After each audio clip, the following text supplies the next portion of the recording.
salaamaaleykum sama gars yi ñu ngi leen di nuyu di leen ziar di leen nemmeeku di xool ci loo leen nekk bu baax a baax ak maa baax sama gars yi moo dellu si waat di defaat beneen taxaw seetlu si samedi bii ñu nekk nii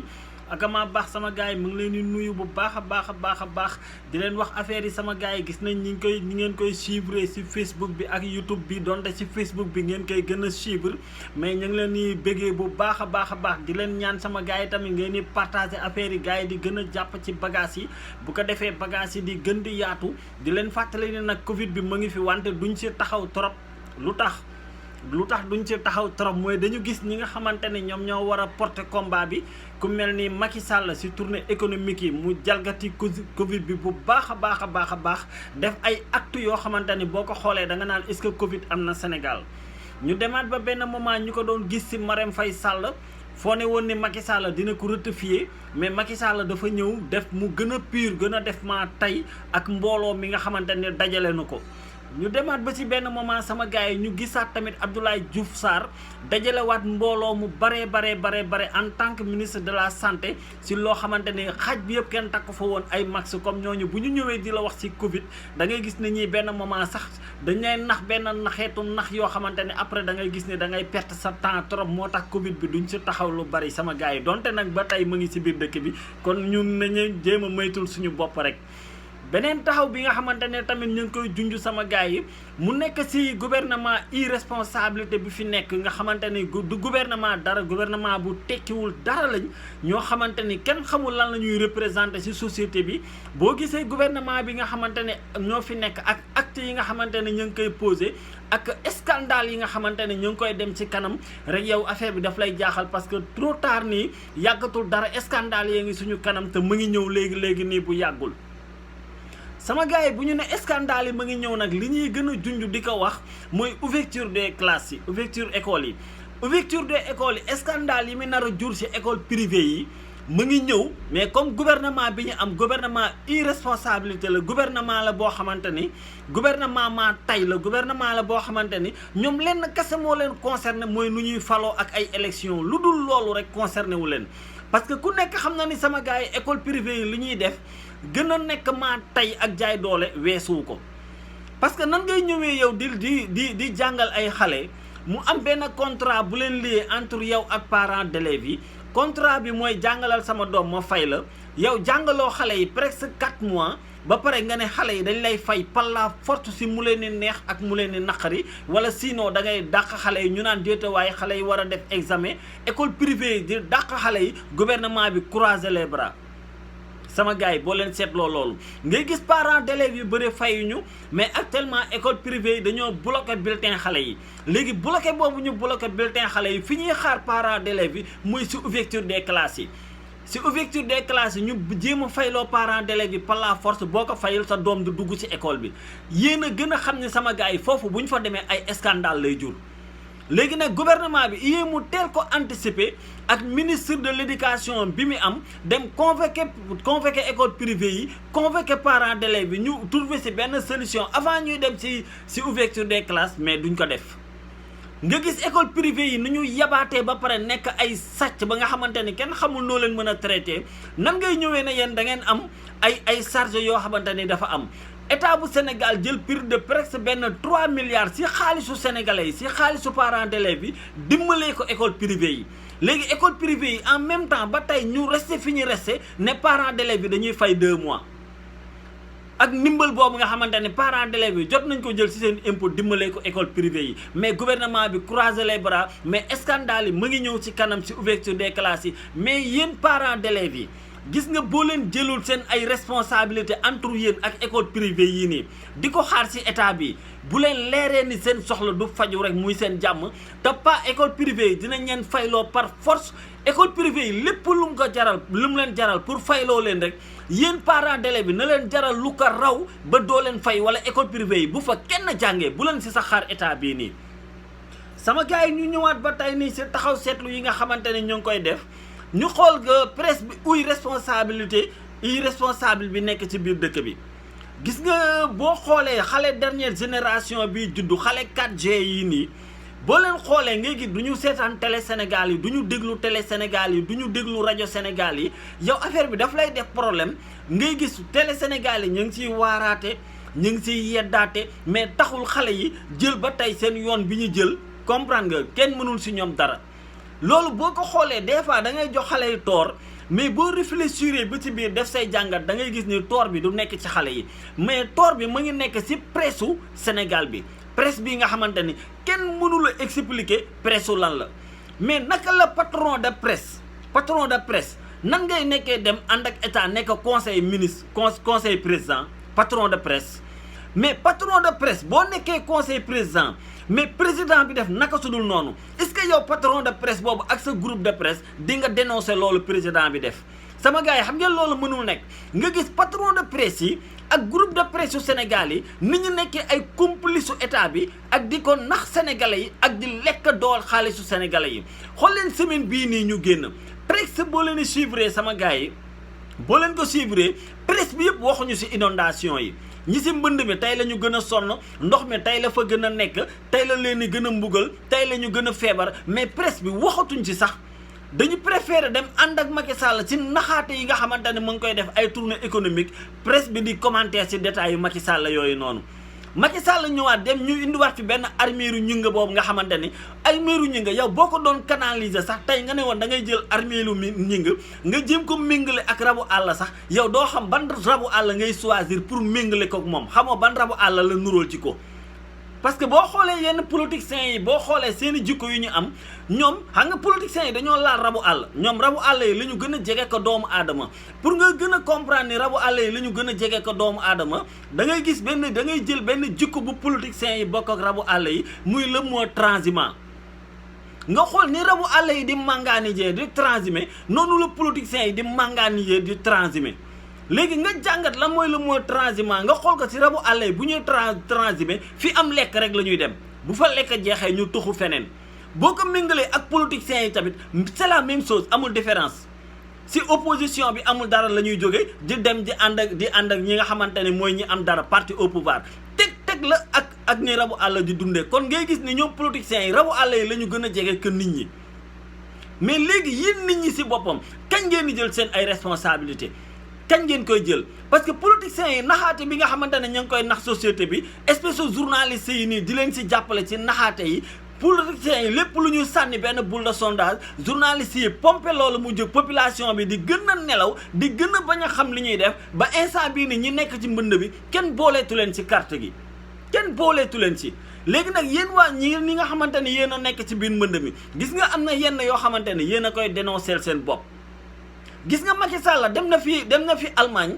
dem toog ak Angela Merkel ne ko carrément Sénégal dëkk bi am na jàmm am na liggéey bi mu ko waxee ba dem te loolu dara du ci dëgg parce que dëkk bi benn liggéey kese la fi Macky Sall indi mu nekk liggéey bu dox boo xamante ne sénégalais ñu ngi siy gis seen bopp muy ŋàcc ndox liggéey boobu kese la Macky Sall installé si biir Sénégal liggéey boobu jàll te boo demee Kër Massar di nga gis jeunes yëpp actuellement nii ñu ngi siy liggéey di si jëlee ay coono yu dul jeex muy jël ngacc ndox à part ngacc ndox amul beneen métier bu Macky Sall installé ci biir réew mi mu dem bu weesoo nekk ci ay élections yoo xamante ni nu mu ko gañee baax na Macky Sall Lac de Guiers 2 sax moo ko tane ndax Lac de Guiers 2 lu mu bon si face à face combat yi sax dina la xulli bëtu tàppetam yooyu noonu ba combat bi arbitre sifflé muy daw di wër ba ut fu mu jàpp daan la mais Macky Sall loolu sax du ko ci fekk Macky Sall loolu sax du ko ci fekk dañ lay takkal loxo takkal ko tànk takkal ko bët tëral nit ki mu ñëw yéeg ci kawam ne moom moo gañe yéen sénégalais yi gis nga boo leen jógul seen bopp ngeen jël seen ay responsabilité seen bopp seen en main ngeen xeex ak li nga xamante ni yéen a ngi koy dund ngeen yaakaar ko ci politiciens yi ak faux journalistes yi nii la ñuy faatoo nii la ñuy deewee est-ce que ñun sénégalais ñun lii ñuy nga xamante ni politiciens yi ñu ngi ñu koy teg ak espèce de journalistes yi ñun lii la ñu mérito est-ce que ñun lii la ñu mérito léegi ñun ban moment la ñuy jël suñu responsabilité pour dagg jéng yi génn ci loxo politiciens yu bon yu yées yi nekk ci bopp réew mi di mbugal population bi chaque jour est-ce que ñun noonu la ñu war a dëkkee mais noonu waruñu ko dëkkee sama gars yi ñun waruñu continuer noonu di dundee noonu ñun war nañu continuer ci étape bi jàll ci beneen étape léegi étape boobu noonu nan lañ ciy jàllee mooy ci moment bii sama gars yi dem leen ngeen bindu ji ngeen ut ay carte d'identité ut ay carte électeur bu leen xaar ba ñu ne élection yi fixé nañ ko wala jàpp nañ ko politiciens yi di jël ñu leen neex di leen jox seen ay carte di ko xañ ñi si des. beneen côté bi nga xamante ni maa ngi fay woo sénégalais yi ngal la yéen ñi nekk ci àll bi nekk ay immigré nekk ay doomu baykat xam ni nekk ci biir àll bi ba pare dem immigré ji seen bopp ubbeeku yéen ñooñu nga xamante ne as néew boo leen am yéen a ngi koy def seen village yi di fa tabax ay école di fa tabax ay hôpital di dimbali seen waa village yéen ñooñu jege si leen ngeen jéem a dajaloo ñi nekk ci village yi élection yi buñ ko fixé mu nekk vote direct ngeen jéem a xeex jéem a gagné seen maire localité yi tant que loolu deful leen ko ngeen toog foofu noonu di immigré politiciens yi du ñu jóg si di mbugal waa àll bi du ñu jóg si di mbugal seen waa dëkk yi politiciens yi du ñu jóg si di toroxal askan bi loolu nag gis nga yéen waa àll bi bés boo leen xippiwul seen bët ngeen xool politiciens yi selon ni ñuy naxaatee Macky Sall mii naan day def tournée économique pourquoi Macky Sall demul def tournée économique bi mbay mi di commencé bi nga xamante ni baykat yi ñu ngi ruuj pourquoi demul bi nga xam ne baykat yi ñu ngi ji mu wane sénégalais yi ni ñuy condition yi nga xamante ni ñu ngi koy bayee mu wane ne Sénégal jusque ba 2020 ay ngoos-ngoos hilaire la ñuy bayee mais Macky Sall la bàyyi ba mbay mi nat ba àll bi yëpp a vert mu ne day def tournée économique léegi choisir dem ci tool yoo xamante ni yóbbu na fa ay tracteur yóbbu na fa ay moulin yóbbu na fa tous les moyens après Macky Sall foofu la dem RTS bu bon bii nga xamante ni moom la fi nekkal RTS jël yooyu noonu tourné Macky Sall yooyu di ko wane en direct te dem leen ngeen seetaan waa RTS bi Macky Sall demee ci Kër Massar ci mbënd mi inondation yi RTS wanewu ko en direct parce que loolu bëggul mu génn léegi nag yooyu ngeen xamante ne RTS moom da koy bañ a wane jël leen seen téléphone yi ngeen xam ne téléphone du ci nekk di wax ay wax yu ñàkk fayda kase lañ ñu ko joxee dama bëgg ngeen xam ne téléphone yi ni mu tuutee noonu tuuti noonu la mën a fajee suñuy soxla noonu la ñu mën a xeexee suñuy soxla noonu la ñu mën a dénoncer li nga xamante ni moo xew ci biir Sénégal mais gis ngeen presse nationale bi ngeen xam ne tekkiwuñu dara journaliste yu bon yu yées yi nga xamante ne ñoog état bi kiif gis nga feeg ñu ngi fi duñu tàggoog politiciens yi feeg ñu ngi fi rek ñun duñu mës a génn ci loxo politiciens yi parce que ñoom ñooy complice su politiciens yi si lu nga xamante ni moom mooy nax askan bi gis nga bi nga xamante ne affaire Petro-Tim presse bi ñu ngi ciy wax ay ñoom Baba Aïdara ñoom Cheikh Yérim Seck ñoom ñëpp di ci wax ñoom Ousmane Sonko ku nekk di ci commentaire déggoo leen Macky Sall yëy si déggoo leen muy yàbbi ci mais bis bi nga xamante ni BBC wax na ci Macky Sall da ngeen ko gis dafa génn dafa réagir bi ci BBC waxee rek dafa réagir parce que xam na ni moom politique bi muy viré mooy politique internationale bu muy naxee tubaab bi ni Sénégal mu ngi si voie de développement te fekk Sénégal lépp ay naxaate la parce que Macky Sall dafa jël le mot de Sénégal émergent di ko jaay di nax sénégalais yi Sénégal fan la nekkee Sénégal émergent boo xamante ne ñu ngi inondé ñu ngi si biir mbënd mi mais nga gis état bi dem lancer opération Fendi actuellement nii moom la ñu lancé opération Fendi comme quoi que ndox mi génn na ci biir banlieue bi comme quoi que ndox mi génn na ci biir dëkk bi comme quoi que ndox mi génn na ci biir village yi mais lan mooy Fendi mais Fendi mooy fa amatul ndox mais fa am ndox ba pare yow nga ne da ngay lancé opération Fendi di naxaate yow nga war a lancé opération na fi jóg jéem a jëli fii ndox mi demagul nga naan na Fendi xam ngeen loolu ay naxaate la te loolu kenn du leen si jëlee ku dul yéen.